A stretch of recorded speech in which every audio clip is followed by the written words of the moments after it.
permission of Hashem, I hope all of you are okay. This week we talk about two kinds of shalom. This week is Parsha Pinchas, and this Parasha we talk about the shalom that Hashem had with the Jews. Because when things are no good between Jews and Hashem, when we don't respect Torah and mitzvot, so Hashem is not in peace with us. He's not in peace. He's not with us, and unfortunately, things could get worse. And when the Jews in the desert, that's what the Torah said, when the Jews did a lot of sin, and it was something bad was going to happen to them, so Pinchas, the son of Eliezer, he directly made his life at risk, and he went to fight those who were doing these sins. And then Hashem, he forgot to punish the whole Jews.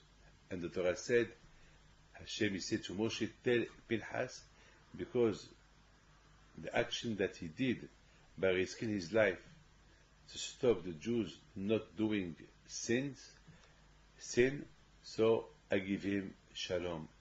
I give him Beriti shalom. Because of him, I did shalom with the Jews. If you see the word shalom, usually with shalom, we write shalom with a vav. Vav, sha, shin, lamed, vav, mem. And if you see the Sefer Torah, the word shalom is divided. It's cut. The vav is not perfect. It's not written well. It's written like broke. The vav is broken. It's not accomplished, you know. Usually you write the vav like this, the vav, and here the vav was like this, was cut. So the question is why? Why this vav is cut? So I think the answer is that when the Jews are not perfect with Hashem, so there is no shalom. So that's to remind you that the shalom, it's perfect only when we go under when we follow Torah and mitzvot. When we don't follow Torah and mitzvot, Hashem is still mentioning the Jews, but only halfway. Not imperfect, not imperfect, not a real shalom. And that, I think this is the meaning of the shalom. The shalom, this broken shalom, to remind us that when the Jews, they follow the Torah mitzvot, so the shalom is perfect. Shlimut. There is a shlimut between Hashem and the Jews. Otherwise, God forbid, is no good. And I would like to, just to remind you, that I would like just to tell you something that I was thinking about this parasha. About this parasha of Pinchas, we see in this parasha how Hashem, he really appreciates what Pinchas did. And he so much he appreciates what Pinchas did, Hashem, he gave to Pinchas a big reward, a big recompense. He paid him so well. And I was thinking, usually Hashem, he don't give a reward to this world, to a man in this world. If I do a mitzvah, Hashem will not pay me in this world. Hashem will pay me after, not now. Because there is no price for a mitzvah. There is no price. So what I was thinking is, okay, Pinchas, he did a big mitzvah. He stopped the epidemic. When the Jews were doing a sin, and Hashem was very angry against them. Hashem, he was so angry against them, so the epidemic started. Maybe the whole Jews could be killed, or maybe half of them, maybe 3/4 of them. It's too much. A big shoah. And Pinchas came and he stopped it. He prayed and he did what he did. So Hashem was to give him a recompense, to give him a reward, to give him long life. And we know, according to our Chachamim, our rabbis, that Hashem never paid this world. When you do a mitzvah, He doesn't pay you. He will pay you after. Because there is no price in this world. There is no price to a mitzvah in this world. I mean, a mitzvah has no price. So the only way Hashem can pay you is after 120 years. When you die, you go up there, He pay you. But in this world, Hashem doesn't pay. So I did not understand. Pinchas did a big mitzvah. So why Hashem paid him? By giving him Shlom, by telling him you will have a long life. He give him kihuna, that from now on, from Pinchas, the kihuna will be forever, because till that time, anyone from Shevet Levi could be a Kohen, but not from the family of Aaron. And now Hashem said, from now on, from only the descendant of Aaron, a Kohen, will be Kohanim. No more. Only from Aaron. So, Aaron was the Kohen Gadol, his son Eliezer was the Kohen Gadol, and Pinchas and his children, always from them the Kohen will start. It's a big reward that Hashem give him. So I don't understand why. Why Hashem give him this reward, this sechar, this word, while we know that in this world, you do a mitzvah, there is no recompense, there is no sechar. So why? So I was thinking from here, I understand how much Hashem loves the Jews. Even if when the Jews, they do sin, Hashem, He loves them. And Hashem loves somebody or anybody who will do something to stop them by making sin. When there is an epidemic and somebody help them, Hashem, Hashem,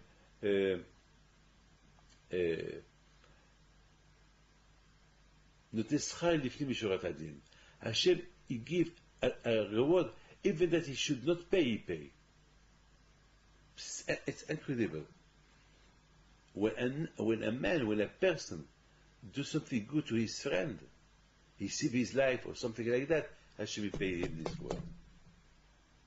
He doesn't wait. It's an exception. When a man helps somebody else, when a man gives tzedakah, when a man saves the life of somebody else, so Hashem, for Hashem, it's an exception. He will not wait to pay him after. He will pay him now, and He will pay him after. So this is why the Shalom was broken.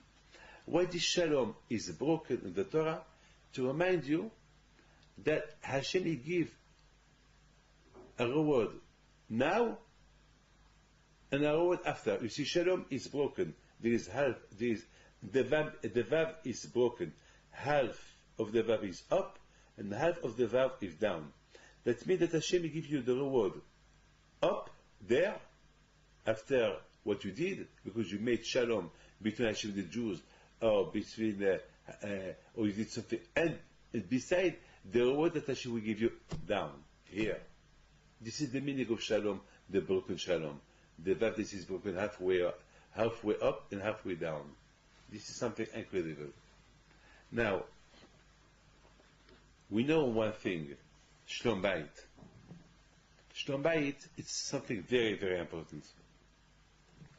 I was thinking, why Hashem, He did not create Adam and Chava together? Why Hashem, He create Adam alone? Why not Adam and Chava together? And I was thinking that Hashem, He wanted that the man will appreciate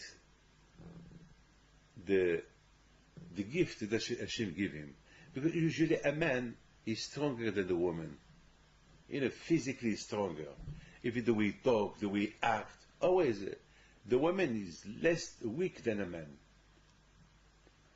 Okay, there is some women that they are strong, but most of the women are weak. So Hashem was worried that if Hashem will create the man and the woman together, so the man always will be stronger. He will push his wife down all the time because he's stronger than her. So that's why Hashem, he wanted that the man will see all kind of animals, male and females, and he will see himself that he has nothing. And he will see, and he will ask Hashem, everybody has a male and female, and me, I have nothing. So Hashem told him, now you ask for something, so I bring you something. And then he bring the woman. Adam was so happy, for him it was the most beautiful gift that Hashem gave him. So Adam, he said, now I find something that is like me. Because up to now I saw all the animals, and they don't suit me. And this woman, so Hashem, he did that, so a man can appreciate his wife. That a man we do anything good for his wife. So now we understand that the woman, she's now like a gift. Now, on the other hand, the woman, she will feel always a little bit down because, well, I was born, created after the man. For the man, I am a good gift for him. He will use me as a good gift, but still, where is my place in the house? Where is my place in the world? What, I will be always dominated by the man? What's going to happen to me? On one hand, it's good for the man, on the other hand, it's going to be bad for the woman. So Hashem, he did something incredible. That Hashem, he created with the woman Bina Yitera, a special intelligence, something that the man has not. Can you just see the patience that the woman has to have children, the patience that the woman has in the house? It's incredible. Hashem, he gave her something incredible. Bina Yitera. We saw Abraham and Sarah together. We saw a lot of times when Sarah gave an advice to Abraham, he was a little bit shocked. For him, it was very hard to understand Sarah. He was a little upset. And then Hashem, he said to Abraham, Shema, listen to Sarah. Listen to the intelligence of Sarah. She's I told you Sarah to do it. So you see, Hashem, he give something to the man that the woman has not, and to the woman that the man has. It can be something equals. So that means it can be shalom, because it's very important for Hashem that the couple will live in shalom. Can you imagine if Hashem will create Adam and Chava together, so they will always fighting. The woman, she will say to Adam, why I have to take orders from you? I was created with you the same minute. So why you will not listen to me? So they will be always fight. So one hand Hashem, he created the man before first, so the woman, she's second, so she will respect the Adam. And the other hand, Hashem was worried that, and then Adam will appreciate his wife that she was given to him as a gift. But on the other hand, Hashem was worried that now that Chava, she's like a gift to Adam, so Adam will ignore her. He will not respect her very much, because he will tell her, hey, I was born before you. You are just my half down, and you have to listen to me. So Hashem gives to the woman a special intelligence more than the man. So at least the man, he must listen to the advice of his wife. And as you know, always in the house, the woman, she won. Always the woman, most of the women, when they choose a house, they get the house. When they choose what color to decorate the house, they are the winner. She's the woman, should be clever. Just the woman should be a little bit clever how to to not to ask too much to how to behave with the man, with her husband. But always, I know, for experience, I know, always the woman can win. Because she's intelligent, and if she will use her intelligence, she will have her man, her husband, in the hand. Yes, most of the problems today between a man and husband, because if the one wants to be the Bayit, the boss in the house, it's impossible to have two bosses in the house. One. So the woman, she will say, well, why should I leave my husband to be the boss? So the advice I give her, don't forget, Hashem will give you something that he doesn't have. Bina, intelligent, patience that he don't have. And just play your game. Do that you listen to him. And Bemet listen to him. You will see you will be the winner at the end. Hashem will give to the man a beautiful gift that he can be the controller of the house, can control his house. But to the woman, Hashem will give something else, intelligent. And she will, if she knows how to use her intelligence, she will be the winner. And besides this, it's very important that the man, once he had his wife, after he was born, he will appreciate the beautiful gift that Hashem will give him. But the woman, she knows as well how much is important in the eyes of Hashem. That Hashem made out of her a special creation. A special creation that he gave it to as a gift to Adam Arishon. A gift that was taken from Adam, and she belonged to Adam, and Adam is in her hand. Hey! Because Hashem gave her a special, some more conditions that Adam, he doesn't have.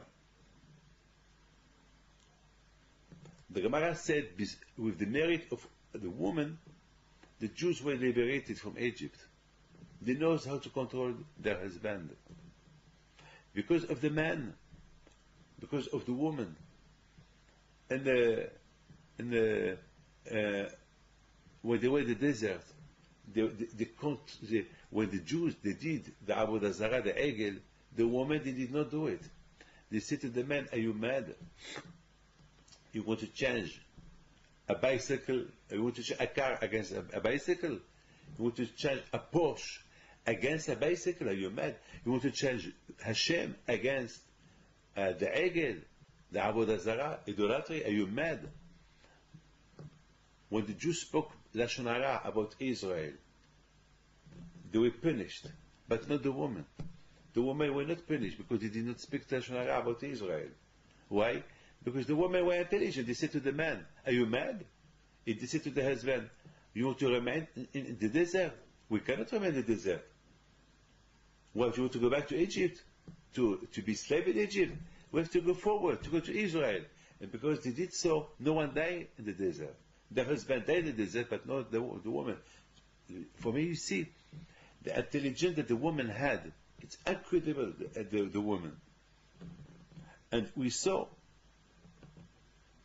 Miriam Haniviah, the prophet Miriam, when Pharaoh, he decided to kill the whole children in Egypt, Amram, her father, he divorced.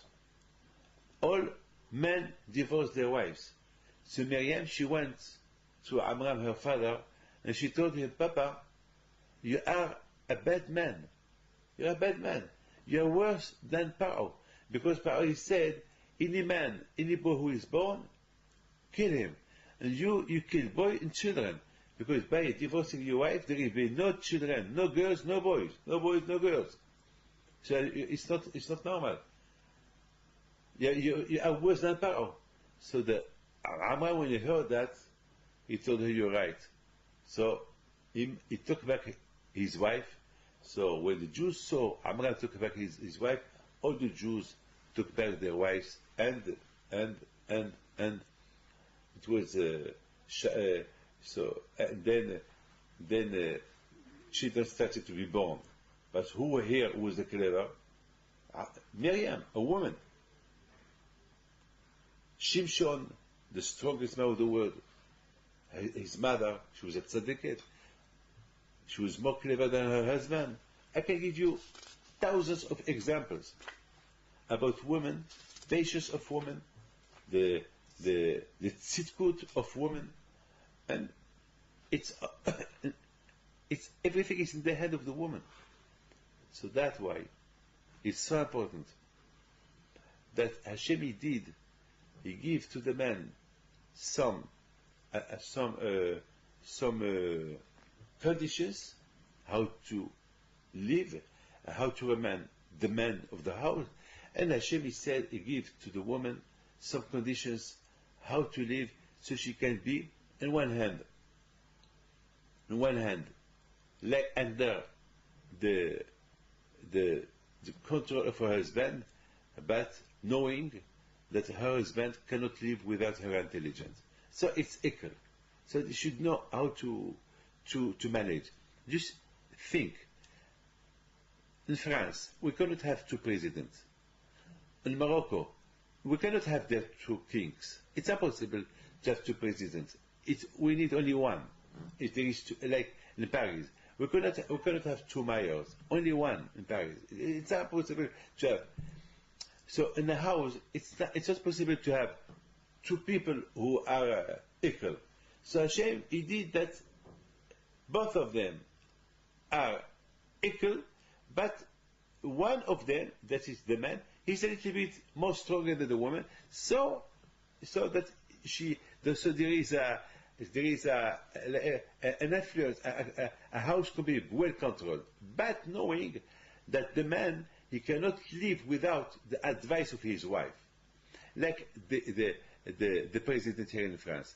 He's a president, but he needs a prime minister. And a lot of times the prime minister, he does things more than the president. But he's the prime minister. And he must listen to what the president tells him. But even that we know that the most of the work is the prime minister who do it. But this is the life. This is life. You see, a lot of times on Friday, there's tensions between a man and a husband. Always on Friday. Tensions. Why? A lot we need on Friday that a woman should use her patience. This patience that Hashem gives to the woman, she should use it on Friday. She should choose it on Friday. Don't forget that the man and the woman, they were born on Friday. The same day they did the sin. The same day the Tzara was created. So that's why on Friday the Tzara tried to divide the man and the woman on Friday. Because the man on Friday, it was the first fight between Adam and Chava. Chava, she eats from the forbidden tree. And she gave it to Adam. Adam, he didn't want to eat. He said, no, I'm not. And she started to fight to him. And she started smacking him. And he was under stress, under pressure. And he ate it. And so they were thrown. So I think Hashem threw them from Gan Eden. So that was the first sin that they did. So the reparation is Friday. Friday, we should be quiet, the couple. Because on Friday they fight. On Friday they have the sin. So on Friday, always there is something reborn for what happened 2,000 years ago. So it's so important on Friday that the woman, she should use her patience. Or the man, if the woman lost the patience, so it's the man who should control himself.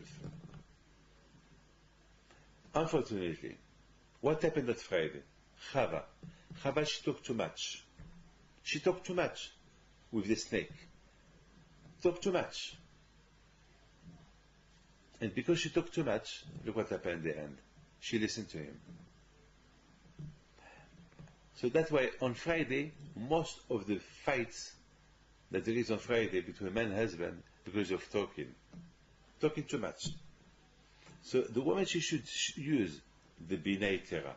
She should use this special intelligence that Hashem give her. She should know that by talking too much, they could destroy their Shlom Bayit, their happiness, their Shalom. Hashem, He give the Torah on the 6th of Sivan. 6 is Vav. Vav is 6.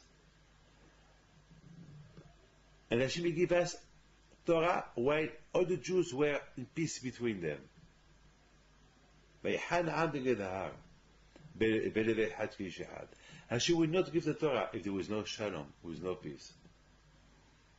So it's very important that the Shalom should be not broken. Not only to study Torah, and to be closer to God through the Torah, and not to be closer to the people. So the Shalom should be united with Hashem, with people. So the man and his wife, they were born on Friday. They should not break this Vav, this Friday. They should accomplish the whole Friday with Shalom. So on Shabbat, it will be Shabbat Makeda. On Shabbat, the woman should be the queen in the house, the man the king in the house, with Shalom. Otherwise, if they fight, if the woman, she will lose her patience, and the man will lose his patience, they will break the Friday, they will break the Vav, and then, God forbid, they could divorce. Look, the Nachash, the snake, how he was so clever to push Chava to do what she did. So today we should not be, the woman, she should not be clever. She should be very clever, not to do something that, God forbid, could destroy her Shlom Bayit. The Rambam said, to keep a Shlom Bayit in the house, we need two things. First, the man, he knows what his duty, to work, to keep. Is the man who married the wife, is the man who look for a wife, is not the wife who look for a man. So he has a responsibility toward his wife. His wife, she was in the house of her parent. He took her away from the parent. So he should respect her, he should buy her presents, he should be nice to her, he should take her out. Kosher restaurant, kosher out. And the woman, she should know what she should give to her husband, not to make him jealous, to respect him. By doing so, she will be the winner. A man, he cannot go to the kitchen and say to his wife what to do, what not to do. That is not his problem. Less if his wife accepts. The man should help his wife on Friday. The Friday, the day is short. He should leave his work to come a little early to clean up the house, to help his wife in the house, to clean the children, to watch the children. So his wife will be in full strength for Shabbat, not to be tired. They should work together with Shalom.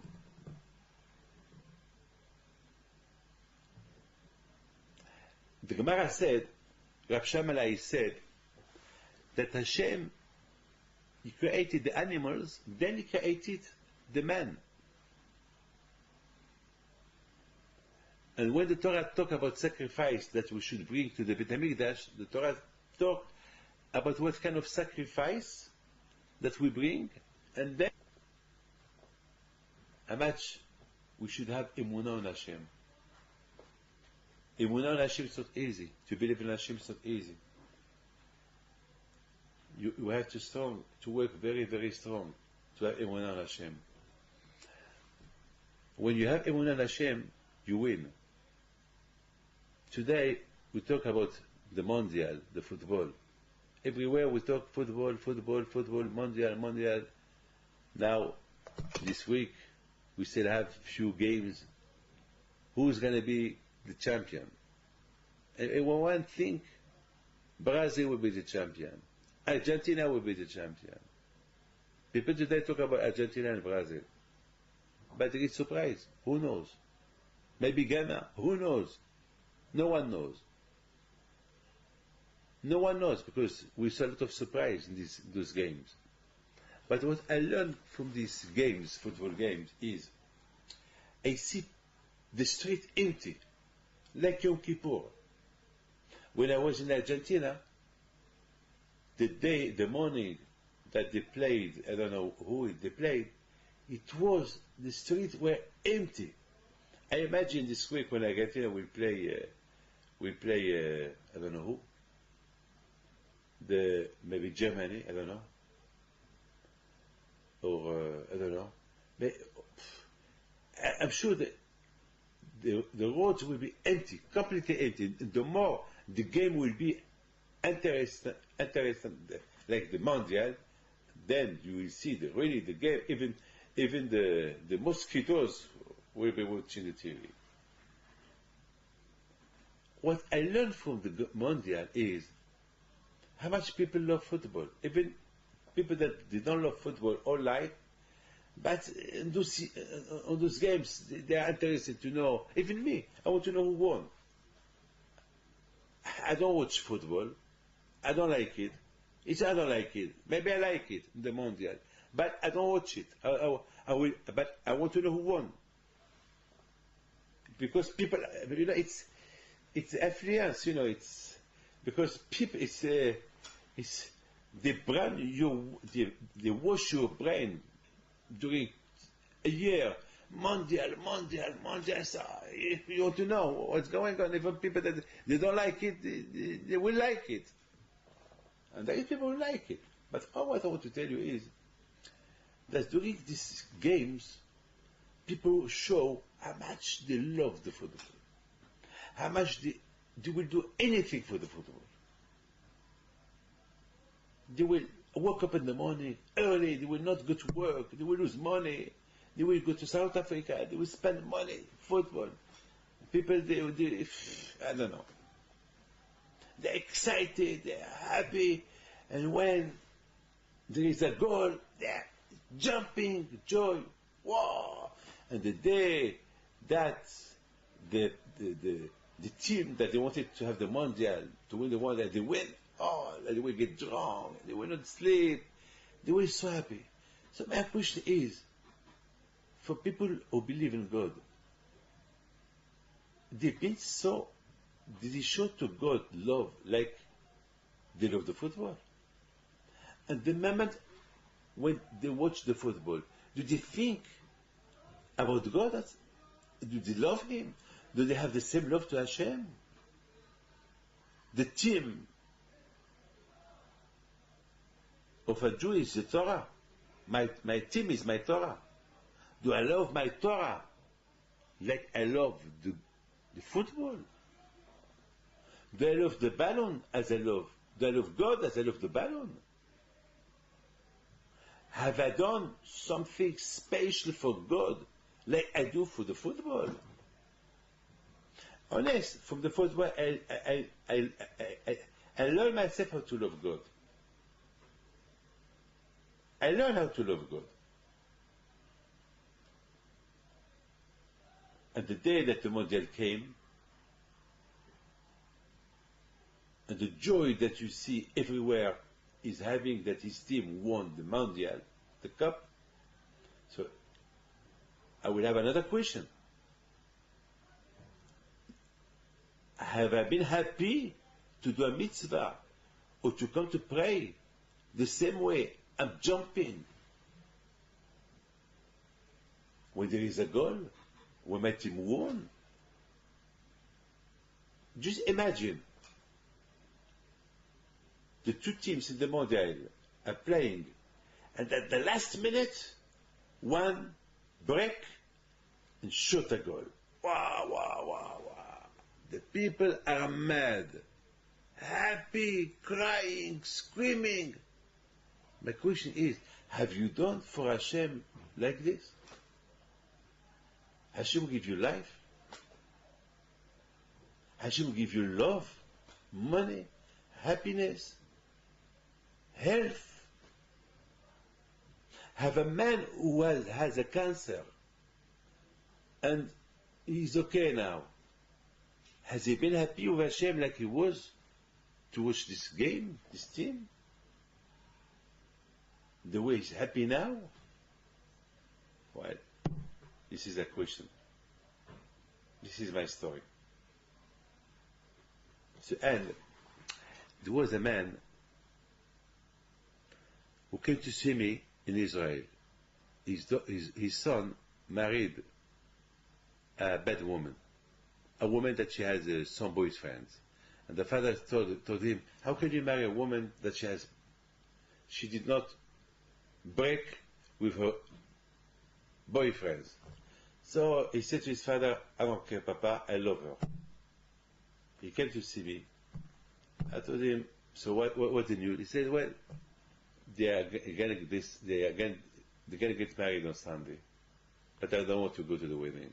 But I will be upset. So I told him, you know what? Go to the kotel. The day that he gets married, go to the kotel and pray there. What do you lose? Okay, he said. I did not see him since then. 4 years I did not see him. I saw him 2 weeks ago. He came and told me, you remember me? I said, no. I said, you remember? He told me the whole story. I said, I remember. So what happened? He said, well, I did what you did, or what you said. I wanted to kotel the day that he got married, and I wanted to kotel the minute that he was under the chuppah with that girl that I didn't want him to marry her. Because it was silly. And after, we took a taxi to go back to the hotel. And the taxi, the driver, is a Jew.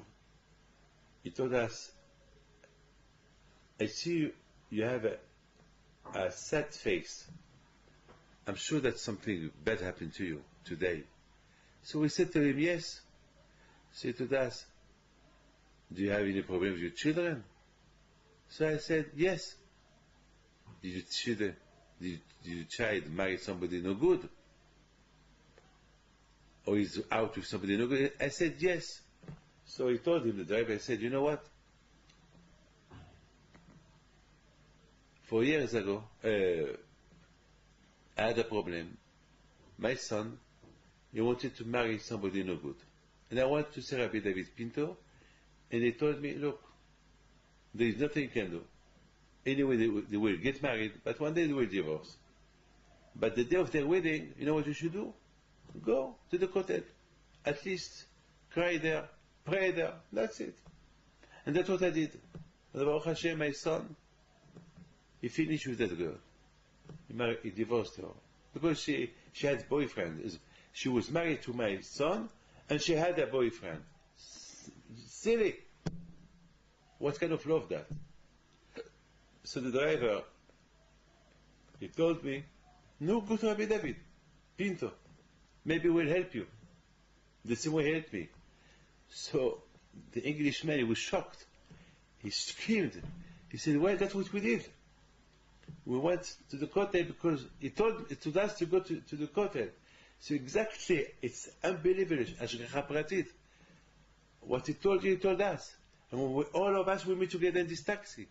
Your story is my story. My story is your story. It's incredible. How? So thank you for your consolation. It's like Hashem sent you here to give me a consolation. Thank you. Look, Hashem,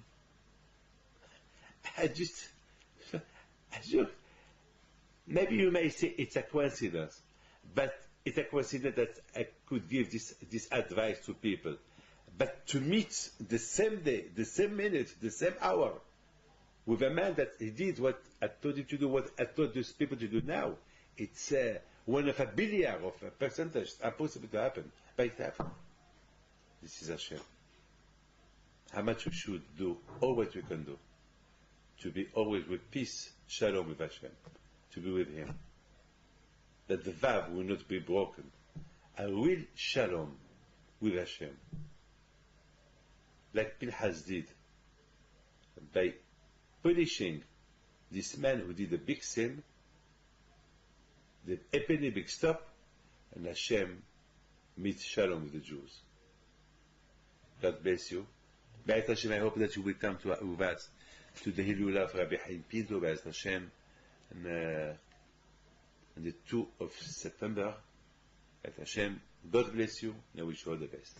Thank you.